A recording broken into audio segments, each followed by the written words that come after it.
TikTok é o aplicativo no qual eu perco mais tempo rolando vídeos de gatos, memes ou debates, mas ocasionalmente me deparo com conteúdos muito mais sombrios e perturbadores que vamos dar uma olhada hoje. De um homem que achou um esqueleto na casa comprada, até a história de uma mulher quase sequestrada na infância. Vamos investigar. Se você curte mistérios da internet e conteúdo perturbador, inscreva-se e ative as notificações para mais vídeos assim. Se você quer apoiar o canal, torne-se um membro do Ko-fi ou do canal para acessar vídeos sem cortes e outros benefícios, ou deixe uma gorjeta clicando em agradecer abaixo. Obrigada a quem considerar.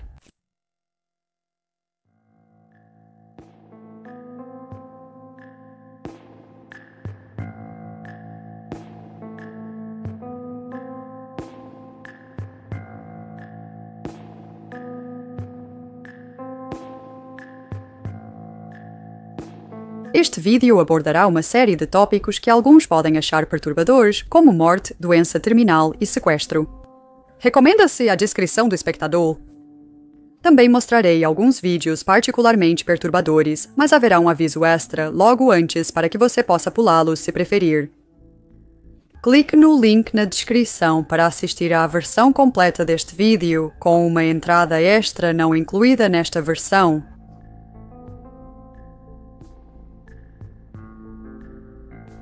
Em março de 2025, um TikToker conhecido como Matty Ice, que também é um investidor imobiliário, comprou uma casa em um leilão. Ele não tinha visto a propriedade antes, mas presumivelmente a conseguiu por um bom preço, então seria razoável esperar que ela não estivesse nas melhores condições, mas nada poderia tê-lo preparado para o que ele encontrou. Ao entrar na casa, ficou evidente que o dono anterior era um acumulador. Havia lixo e vários itens aleatórios cobrindo todo o chão, tornando quase impossível andar pela casa. Nem mesmo havia um caminho entre as pilhas de lixo.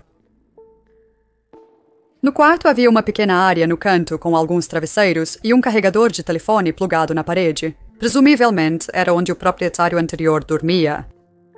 Havia até garrafas de urina lá, então parece que eles passavam todo o tempo lá e realmente não saíam. Matty disse que possivelmente haviam 3 pessoas morando lá antes dele comprar, mas não tinha certeza. De qualquer forma, é muito triste ver como eles viviam. Muitos julgam severamente os acumuladores, chamando-os de nojentos, mas eu, sinceramente, sinto pena deles. É difícil não se sentir repelida pelo estado desta casa, mas quem quer que tenha vivido lá eram seres humanos que não estavam bem mentalmente. Ninguém com saúde mental perfeita e uma vida realmente boa, sem traumas, vive assim. É fácil julgar, mas acredito que um pouco de compaixão vai longe quando estamos falando de acumuladores.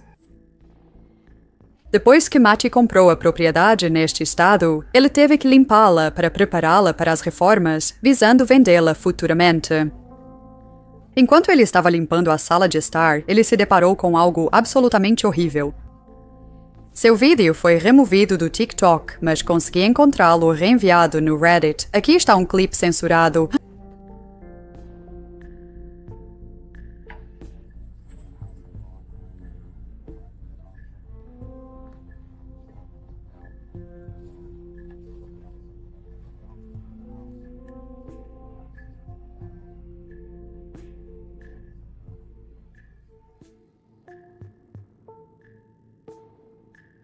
Se não percebeu, era um esqueleto. Aparentemente, estava sob lixo e pertences, então não era visível até que começassem a mover as coisas. Matty chamou a polícia, que junto com os bombeiros e o legista foram à casa resgatar os restos mortais. Matty foi instruído a não entrar na casa até a conclusão da investigação, então ele a trancou e aguardou por atualizações. Ele pensou que deveria ser o dono anterior, mas não tinha certeza se mais alguém morou lá. O legista depois disse que acreditavam ser um amigo do dono anterior, insinuando que poderia ter sido um parceiro romântico. O esqueleto estava com um braço faltando quando Matty o descobriu, embora tenha sido encontrado próximo ao corpo mais tarde. Isso deve te dar uma ideia de quanto lixo havia por toda parte. Inicialmente, soa bastante suspeito que um dos braços não estava ligado ao resto do corpo, mas acredita-se que animais o tenham movido. Um morador próximo à casa comentou em um vídeo de Matt que podia sentir o cheiro da residência na rua no ano anterior. Os vizinhos mantiveram as janelas fechadas, pois reclamaram várias vezes ao conselho, mas nada foi feito. O proprietário anterior foi hospitalizado em novembro do ano passado e não retornou mais para casa. Matt usou um termo desatualizado para descrever o estado em que se encontravam, mas isso implicava que estavam incapacitados e acamados. Aparentemente, havia até um buraco cortado no colchão deles para que pudessem usá-lo como um banheiro. Então, claramente, não estavam bem quando foram para o hospital. Acredita-se que o esqueleto já estava lá na época, o que significa que paramédicos e o corpo de bombeiros entraram na casa e não o viram, o que não é surpreendente, dado que aparentemente estava sob uma pilha de lixo. Eu realmente não entendo como eles acabaram lá. Eu acho que é possível que eles tenham morrido porque esses itens caíram sobre eles e ficaram presos, mas se não, como os itens acabaram em cima deles? A única outra pessoa confirmada que morava lá era o proprietário, que não parecia estar em condições de mover itens por aí. Eu notei um comentário em um dos vídeos do Matt de alguém que afirmava conhecer o proprietário e aparentemente a pessoa morta queria ir embora há muito tempo, mas o proprietário continuava manipulando-o para ficar.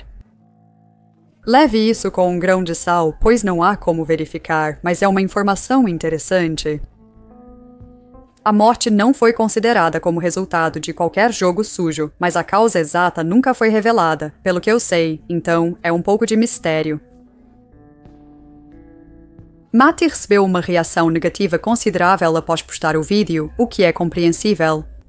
Não parece nem que houve algum tipo de aviso antes do esqueleto simplesmente aparecer na tela, e foi uma visão bastante perturbadora. Matt informou na última atualização, em 19 de maio, que finalmente resolveu todas as permissões. Ele fez um rápido tour pela casa, que agora está completamente vazia e nos estágios iniciais da reforma. Não havia mais informações sobre o esqueleto e duvido que descobriremos algo mais no futuro.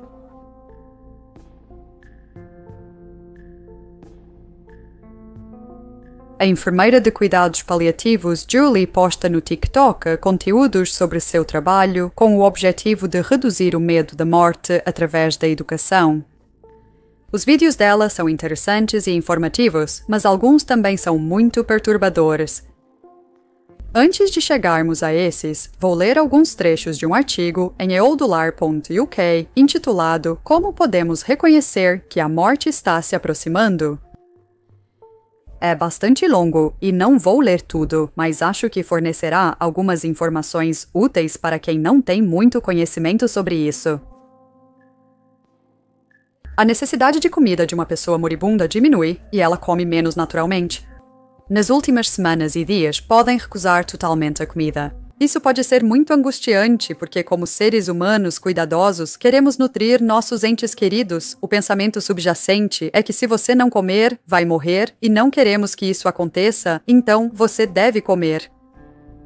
Se pudermos entender que o corpo sabe exatamente o que está fazendo, ele sabe que não precisa do combustível como antes, e também está tentando conservar energia para suas funções vitais, como manter um batimento cardíaco e respirar. Perder o apetite neste ponto é um fenômeno muito natural e normal. Comer no final da vida pode fazer alguém se sentir muito mal, pois seu sistema digestivo já foi desligado. O mesmo pode valer para a ingestão de líquidos. O que podemos ver em seu corpo que pode indicar que a morte está se aproximando? O rosto deles pode parecer pálido, branco, azulado ou amarelo se estiverem com icterícia. Os olhos deles podem estar vidrados ou leitosos, abertos ou fechados. Às vezes, as pupilas deles ficam fixas e arregaladas, sem responder. Os músculos deles estão atrofiados, especialmente após doença prolongada, e o tônus muscular piora, dificultando levantar-se para ir ao banheiro. Pode haver algum inchaço, edema, que geralmente é devido ao acúmulo de líquido, e isso pode fazer a pele parecer esticada. Às vezes, há uma mancha na pele, e eles podem se sentir pegajosos, quentes ou frios. Esses sintomas podem parecer assustadores, mas são respostas normais dos órgãos principais desacelerando conforme o fim se aproxima. A respiração pode mudar conforme a morte se aproxima, tornando-se mais pesada, ruidosa ou ofegante. Observar isso pode ser perturbador para as famílias e entes queridos, mas geralmente não causa angústia para quem está morrendo. Às vezes, pode haver um episódio de respiração muito barulhenta conforme o fim se aproxima. Isso é chamado de respiração de Cheyne-Stokes, caracterizada por respirações altas seguidas de um período sem respirar. É difícil ouvir porque as famílias frequentemente se perguntam se a pessoa morreu, mas então há outra respiração. Quais outros sinais podem indicar que a morte está próxima? Um deles é a agitação ou inquietação terminal. Isso geralmente aparece como uma necessidade de sair da cama, agitação ou puxar os lençóis e entrelaçar as mãos. Eles podem estender a mão como se alcançassem algo ou alguém. Há outro fenômeno que eu chamo de momento Lázaro. Isso é quando alguém que estava irresponsivo ou profundamente adormecido de repente acorda, até mesmo se senta e olha para as pessoas ao redor e às vezes até conversa com os parentes. Muitas vezes é inesperado e às vezes chocante, mas geralmente muito bem-vindo pelas famílias. Por vezes, ocorre uma explosão de energia 1 ou 2 dias, ou até mais, antes da morte. O paciente está mais desperto, dialogando e se alimentando um pouco com as visitas. Os parentes podem ocasionalmente interpretar isso como uma melhora, o que não é. Julie às vezes posta vídeos que seus seguidores enviaram a ela de seus entes queridos pouco antes de morrerem e ela explicará o que está acontecendo e por quê. Um fenômeno que ela abordou é o que ela chama de alcance da morte, onde alguém estende a mão para algo que não está lá. Isso geralmente ocorre pouco antes da fase de morte ativa, que são os últimos dias ou horas de vida de alguém, quando a morte é iminente. A pessoa pode estar em silêncio ou falando no momento da morte. Também pode ser acompanhado pelo olhar da morte, onde os olhos da pessoa estão fixos, olhando para a distância ou para o teto. Eles geralmente não respondem a estímulos quando isso está acontecendo. O motivo exato do alcance da morte não está totalmente claro. Eu presumi que deve ser apenas a pessoa alucinando, e acho que isso pode explicar, às vezes, também pode ser movimentos reflexos, ou eles apenas tentando interagir com o ambiente ao redor. Aqui está um exemplo do que a Julie costurou em um dos seus TikToks.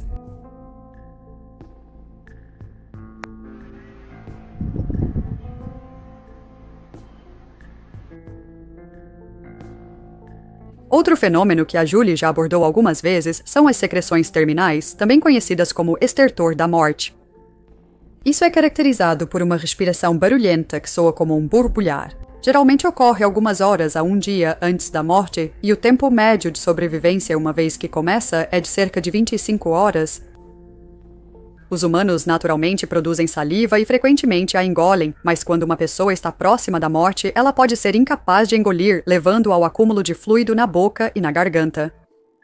O ar passando por esse fluido é o que causa o estertor da morte. Outro movimento respiratório que ocorre pouco antes da morte é a respiração agônica. Isso pode soar como arfadas, respiração trabalhosa, às vezes com vocalizações estranhas que podem parecer gemidos. Durante esses tipos de respiração, a pessoa geralmente fica de boca aberta e com os olhos também abertos. Isso ocorre porque os músculos que geralmente os fecham estão relaxados. Pode haver longas pausas entre cada respiração antes da pessoa repentinamente arfar e tomar outra. Isso pode ser angustiante para os familiares porque eles podem acreditar que a pessoa faleceu quando ela fica um tempo sem respirar, então a próxima respiração pode assustá-los. Aqui está um exemplo disso que a Julie reagiu. Eu aviso que este vídeo pode ser muito perturbador para você, então sinta-se à vontade para pular para o timestamp na tela agora se você não quiser vê-lo.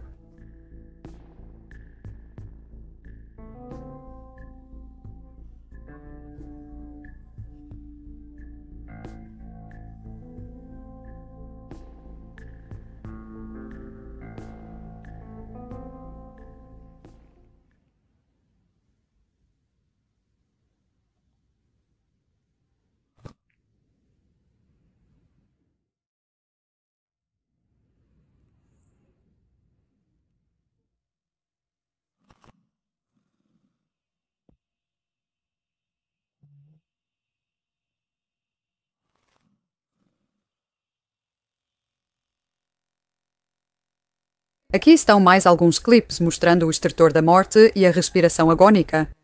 Aviso, as imagens a seguir são altamente perturbadoras.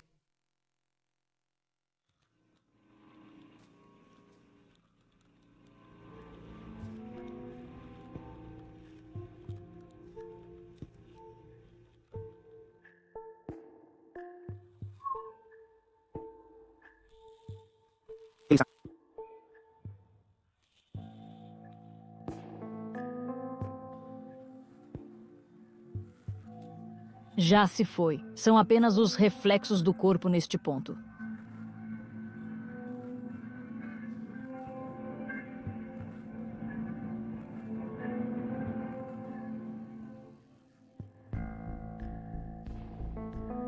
Esses clipes são os primeiros que vi do conteúdo da Julie, e, honestamente, eles realmente me perturbaram. Eu já presenciei o estertor da morte pessoalmente antes, como tenho certeza que muitos de vocês assistindo também já presenciaram, e é provavelmente uma das coisas mais angustiantes que já vi. Eu realmente espero não ter que passar por isso novamente. Mas os vídeos da Julie sobre esses movimentos respiratórios são muito tranquilizadores.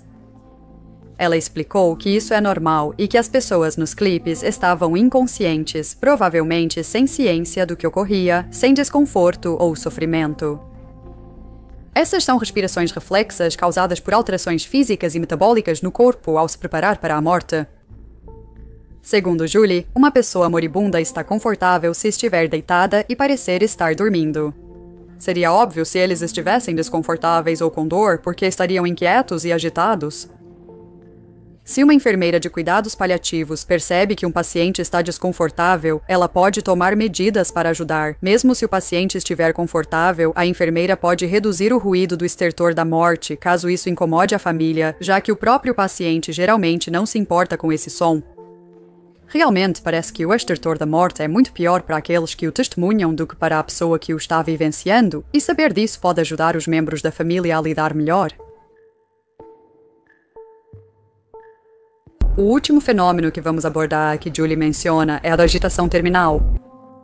Isso pode ocorrer nos últimos dias ou semanas antes da morte e é caracterizado por ansiedade, inquietação, angústia, confusão e às vezes espasmos e contrações musculares. Aqui está um clipe que a Julie compartilhou no TikTok. Aviso: o conteúdo a seguir pode ser desagradável. Se preferir não ver, pule para o horário exibido na tela.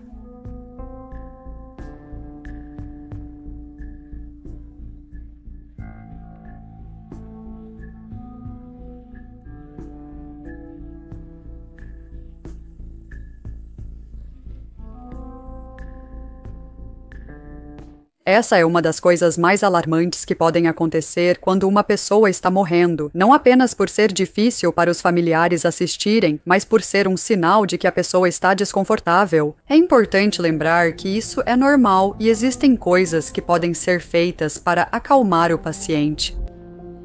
Julie explicou que pouco antes do vídeo, a paciente estava puxando suas roupas, então a família as removeu e eles estavam falando com ela calmamente e acariciando sua cabeça, o que parecia ser a coisa certa a fazer naquela situação. Ela também havia sido medicada e estou supondo que este vídeo foi feito antes do medicamento fazer efeito. A sedação parece ser eficaz para tratar a agitação terminal quando métodos não medicamentosos não funcionam. Lembre-se que qualquer desconforto do paciente é temporário e pode ser reduzido ou eliminado. Recomendo muito conferir o conteúdo da Julie no TikTok ou YouTube. Embora parte disso seja muito difícil de assistir, estar ciente do processo de morrer pode ajudá-lo a se preparar se você tiver que passar por isso com um ente querido. Quando você sabe o que esperar e entende o porquê dessas coisas acontecerem, parece menos assustador do que se você estivesse no escuro.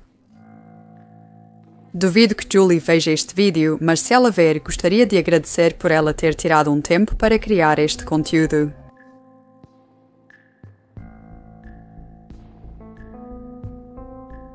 Em março de 2025, uma TikToker chamada Soft Taco, conhecida como Taco, compartilhou uma história aterrorizante de quando tinha 12 anos.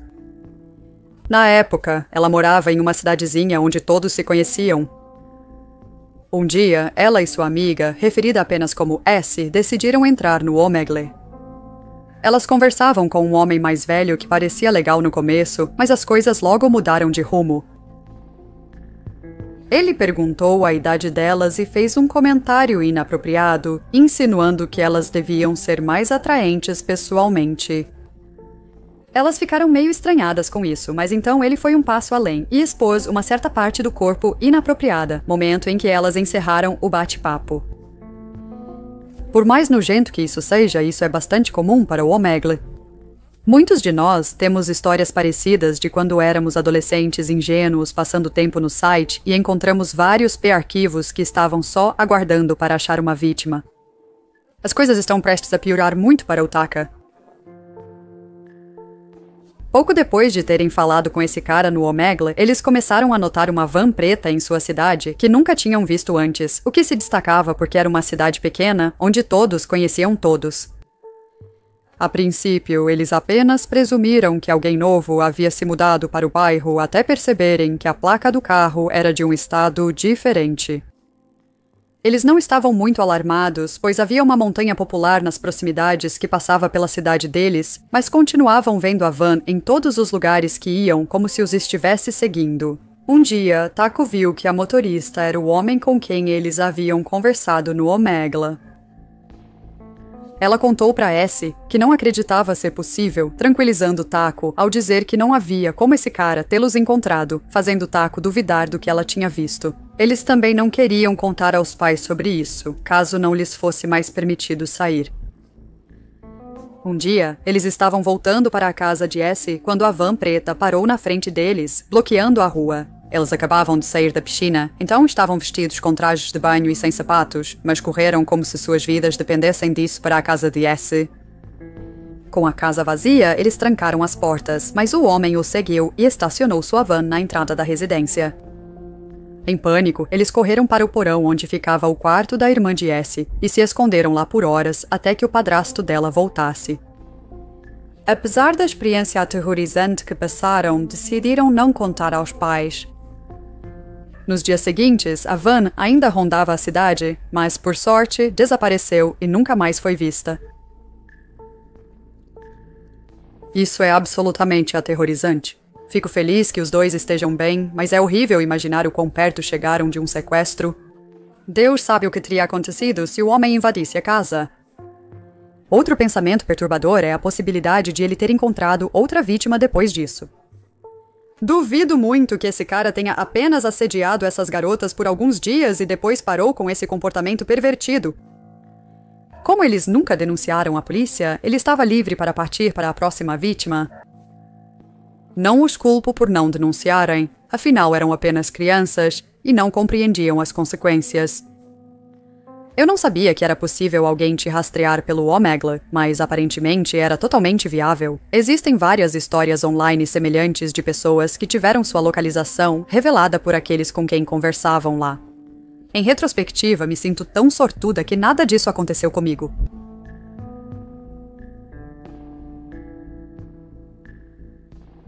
Existe um TikToker chamado Rockin' Hitch que vem postando desde agosto de 2024. No entanto, ele usou uma conta diferente por algum tempo antes disso. Em 2024, ele foi diagnosticado com câncer de cólon em estágio 4.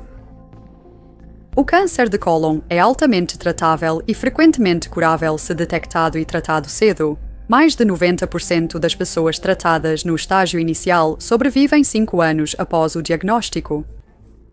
No entanto, o estágio 4 é o mais avançado e, neste ponto, o câncer se espalhou para outros órgãos ou para os linfonodos distantes. Em alguns casos, o câncer ainda pode entrar em remissão ou ser curado, mas isso é raro, com uma taxa de sobrevivência de 5 anos de apenas 13%. Em outubro, Richie começou o tratamento de imunoterapia, sobre o qual ele parecia relativamente otimista, mas infelizmente o tratamento não foi eficaz. Em fevereiro, um de seus tumores dobrou de tamanho e seu oncologista recomendou que ele começasse a quimioterapia e a radioterapia. Ele era totalmente contra isso e disse em um vídeo que estava considerando desistir de lutar. Alguns meses depois, ele postou um vídeo dizendo que lhe restavam 6 meses de vida. Ele havia sugerido ao seu oncologista um plano de tratamento que encontrou em algumas pesquisas que envolvia uma microdose de quimioterapia combinada com imunoterapia contínua, mas por algum motivo, o oncologista não achou que essa era uma boa ideia. Rich disse perto do final do vídeo: "Ainda estou lutando. Agora é só Deus e eu fazendo isso." Os comentários neste vídeo foram loucos. Algumas pessoas apenas ofereciam palavras gentis de apoio e outras sugeriam alguns tratamentos absurdos com óleo de cobra, desde caroços de damasco até enemas de café. Agora, acho que essas pessoas realmente tinham boas intenções. Não é como se estivessem vendendo esses produtos e tentando enganá-lo, mas se alguma dessas coisas realmente tratasse ou curasse o câncer, ninguém estaria fazendo quimioterapia ou radioterapia. Por que suportar os efeitos colaterais da quimioterapia quando você poderia simplesmente injetar café no seu traseiro? Eu entendo totalmente porque Rich não gostaria de fazer quimioterapia ou radioterapia e não é meu lugar nem de ninguém dizer a ele que ele deveria. Os efeitos colaterais podem ser terríveis e se apenas prolongar ligeiramente sua vida sem curar de fato, é compreensível querer aproveitar o tempo restante da forma mais confortável possível. Mas parece que ele quer viver o máximo que puder. Como ele disse, ele ainda está lutando e, infelizmente, a única maneira provável de ele fazer isso é ouvindo seu oncologista e recebendo os tratamentos comprovados. Houve um comentário pseudocientífico em particular, no entanto, que Rich pareceu se apegar. Dizia: há um criador do TikTok chamado Daniel Stanton que está falando sobre remissão através do jejum de água.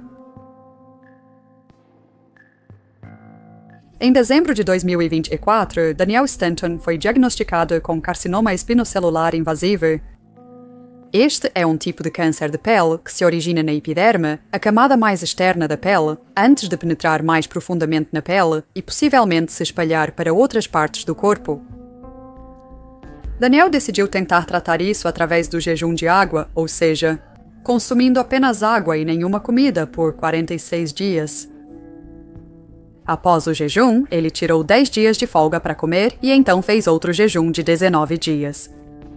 Depois, ele comeu apenas frutas e vegetais por cerca de um mês, antes de fazer um jejum seco de 4 dias sem consumir alimentos ou líquidos, nem mesmo água. Ele fez isso por cerca de um mês, alternando 4 dias ligados e desligados, e desde então tem feito jejuns ocasionais de água, seco e intermitente. Quando ele começou esses jejuns, seu tumor estava crescendo em tamanho por um tempo, depois parou de crescer e então começou a diminuir. Ele até afirma que parte do seu tumor simplesmente caiu.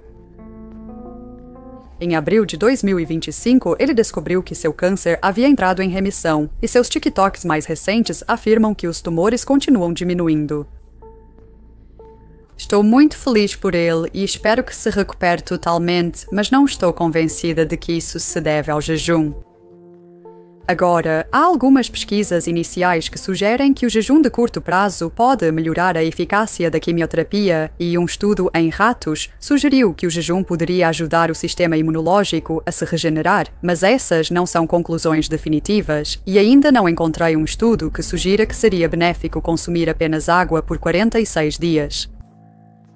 Também vale a pena notar que o jejum por períodos prolongados pode levar à desnutrição, o que não será bom para o sistema imunológico. Eu absolutamente não estou acusando Daniel de mentir sobre seu tratamento, mas tenha em mente que não vimos seus registros médicos ou qualquer confirmação externa de seu plano de tratamento ou falta dele, e em uma situação de vida ou morte, você realmente não deveria acreditar em tudo que vê na internet. Apesar do sucesso do jejum para ele, não significa que funcionará para todos. De qualquer forma, de volta ao Richie. No próximo vídeo dele, ele anunciou que faria um jejum de água de 40 dias e documentaria tudo. Além de água, ele estaria bebendo chá que supostamente ajudava a se livrar de parasitas, que ele acreditava ter. Sinceramente, não sei se ele de fato tinha parasitas, nem porquê.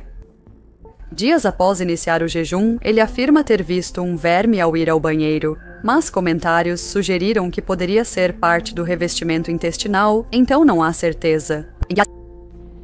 No dia 12, ele postou uma atualização dizendo acreditar que seu câncer havia desaparecido. Ele disse que não sentia mais nenhuma dor ou pressão como antes. Dias depois, ele foi para Iowa City fazer uma tomografia computadorizada. Ao acordar no dia seguinte, disse que não estava se sentindo bem, como se estivesse de ressaca. Ele se sentia desidratado e também estava com muita dor. A tomografia computadorizada revelou que o tumor havia crescido. Richie acreditava que o tumor aumentou devido às toxinas do jejum, então ele prosseguiu com a prática. No 20º dia, ele postou um vídeo chorando, explicando que foi ao banheiro e havia sangue no vaso sanitário. Ele disse que a protuberância em seu estômago estava maior e que acreditava estar com hemorragia interna. Richie teve altos e baixos nos dias seguintes até o 28º dia, quando voltou a afirmar que o tumor havia diminuído ou desaparecido. No 37º dia, ele teve outro movimento intestinal com sangue, mas desta vez ele estava muito mais otimista sobre isso e disse que acreditava que era a casca do tumor que havia saído dele. Ele fez o upload de outro vídeo logo depois com um texto na tela que dizia: "Anúncio, meu tumor se foi". Nele, ele disse que, após pesquisar, estava certo de que o movimento intestinal era o próprio tumor. Ele continuou a anunciar que começaria um podcast, escreveria um livro sobre sua experiência e abriria uma loja, que eu suponho que venderia produtos relacionados ao seu método de tratamento. Após 40 dias de jejum, Richie fez outro exame de tomografia computadorizada 2 dias atrás, quando estou escrevendo este roteiro. Não eram boas notícias. O médico informou que o tumor dele cresceu novamente e seu estado piorou. Obviamente, essa é uma notícia devastadora, mas Richie não estava convencido de que isso é um sinal de que seu câncer está piorando. Na verdade, ele acreditava que o contraste que deram a ele para beber antes do exame havia preenchido novamente o saco do tumor, fazendo parecer que o câncer ainda estava lá, maior. Não é preciso dizer que não é assim que funciona? Tumores são massas sólidas de tecido e não possuem um saco. E, de qualquer forma, dificilmente acredito que um oncologista vai confundir líquido de contraste com um tumor. Mas ele encontrou uma maneira de explicar erroneamente cada pedaço de má notícia que teve até agora, insistindo que o jejum e sua fé em Deus o curarão. Eu tenho muita simpatia pelo Richie. Não consigo nem imaginar o quão terrível seria ter câncer em estágio 4 aos 37 anos, especialmente quando se tem uma filha, mas seus TikToks estão além do delirante neste ponto. Não importa o que seus exames mostram ou o que os médicos dizem a ele está tão convencido de que sabe mais do que eles. E a pior parte é, ele está promovendo este tratamento pseudocientífico claramente ineficaz para outros que também estão sofrendo com câncer. Ele até costurou o vídeo de outro criador, em que eles disseram que tinham câncer de pâncreas em estágio 4. Richie disse no palco: "Se você quer vencê-lo, me procure". Isso foi no 14º dia de seu jejum, momento em que ele não tinha evidências para sugerir que o câncer havia entrado em remissão, e mais tarde se descobriria que, na verdade, continuava a piorar, mas ele já estava agindo como se tivesse as respostas para curar o câncer de outra pessoa. Então havia o vídeo que mencionei antes, onde ele falou sobre abrir uma loja e escrever um livro sobre sua experiência, depois que se convenceu de que havia expelido seu tumor.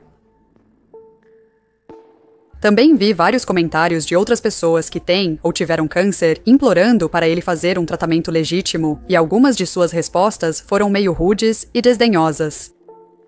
Um usuário explicou que tem câncer coloretal em estágio 4 e que lhe deram 3 meses de vida se não fizesse quimioterapia, então decidiu fazer para poder ficar mais tempo com seus filhos, e Richie respondeu: "Desculpe, essa é a sua compreensão do seu diagnóstico de câncer? Prefiro confiar nas capacidades de cura do meu corpo". Não acredito que ele esteja fazendo isso por maldade. Ele provavelmente realmente acredita que o jejum e Deus irão curá-lo e podem curar outros também. Mas quando ele só viu seu câncer piorar progressivamente desde que começou a jejuar, é incrivelmente irresponsável e descuidado promover isso como um tratamento para outros enquanto também descarta tratamentos comprovados. Há uma citação relevante de Tim Minchin que disse: "Sabe como eles chamam a medicina alternativa que foi comprovada? Medicina". Rich é uma vítima da retórica em torno da medicina alternativa, mas ele também se tornou parte do problema. Sinceramente, essa é uma história muito triste em todos os sentidos. Espero que Rich se recupere, mas não vejo isso acontecendo enquanto ele nega a medicina real em favor de curas milagrosas infundadas.